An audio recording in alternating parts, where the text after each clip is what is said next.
Hello friends, I am Chevee. Welcome to my shed. How are you today? How's life in your world? How's things where you are? I hope everything is good and great and wonderful and fantastic.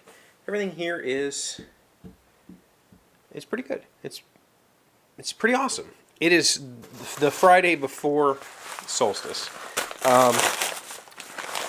And I've never really fully told you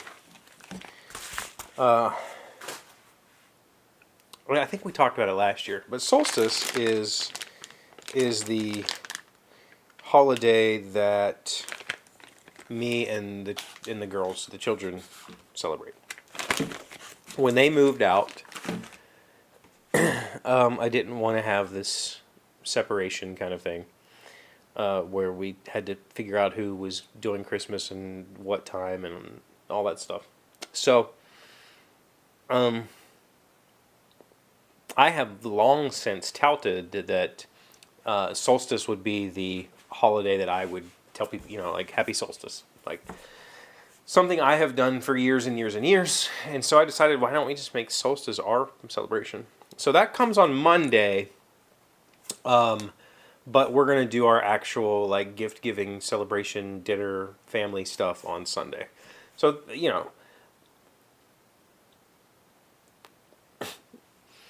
my work knows about it. We've talked about it, and I got a question about like, do you do the Yule feast? And like, no, like this isn't another appropriation of a pagan tradition, right?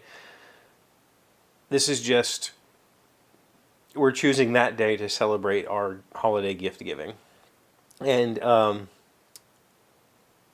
the fun part about it is, I alluded to it back in November. I alluded to the solstice tooth. I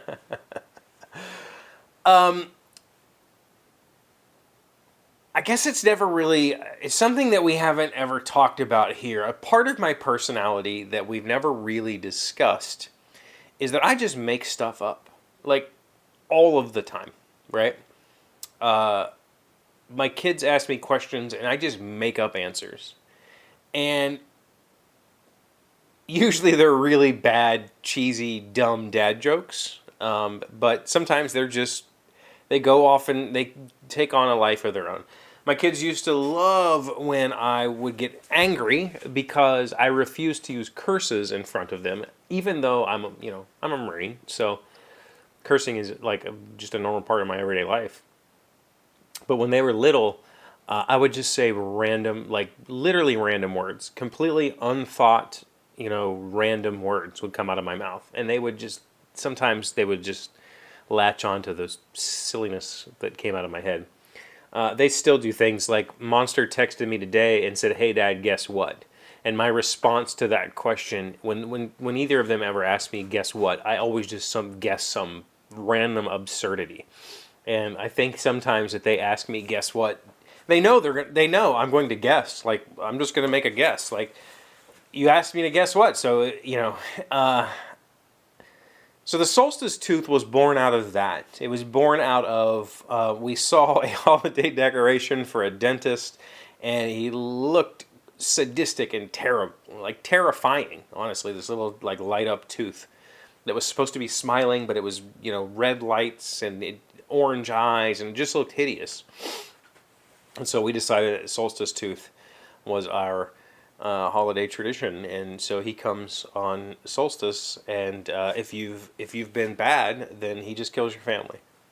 That's and that just like it just happened. We had celebrated solstice. We went to see the lights. We saw this thing, and we were like, "That is our mascot. That is the solstice mascot. He's a tooth." And it just became our own absurdity. Because honestly, if you look at most of the historical traditions, they're absurd, right? Santa Claus is absurd. A man who travels the world delivering presents, breaking into homes, that's absurd. It's extremely absurd. But we tell that lie freely to our children, and parents like hesitate well, when can I tell my kid the truth? Why didn't you tell your kid the truth from the day they were born? Like, why did you choose to perpetuate this lie to give them some sort of magic to hang on to? That doesn't make any sense. It's literally absurd. So our tradition of a solstice tooth that is born on Black Friday and watches children for the next 20-something days, and if they've been bad, he murders their family. That's not really any more absurd than the various, versions of Krampus that are out there in all kinds of traditions, or even Santa himself. Like, it's just the same amount of absurdity. Santa is going to watch you all year long and only give you gifts if you're good, and it's absurd, right? And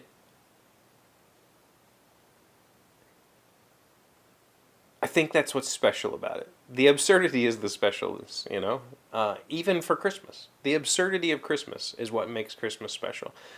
Why it has turned into this huge marketed holiday, I don't know.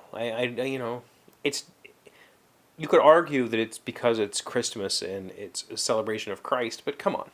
I would say, in my experience, the vast majority of people who celebrate Christmas, Christ is not even remotely a part of it. It's just another day. It's just a day that we choose to celebrate each other and to give gifts, right?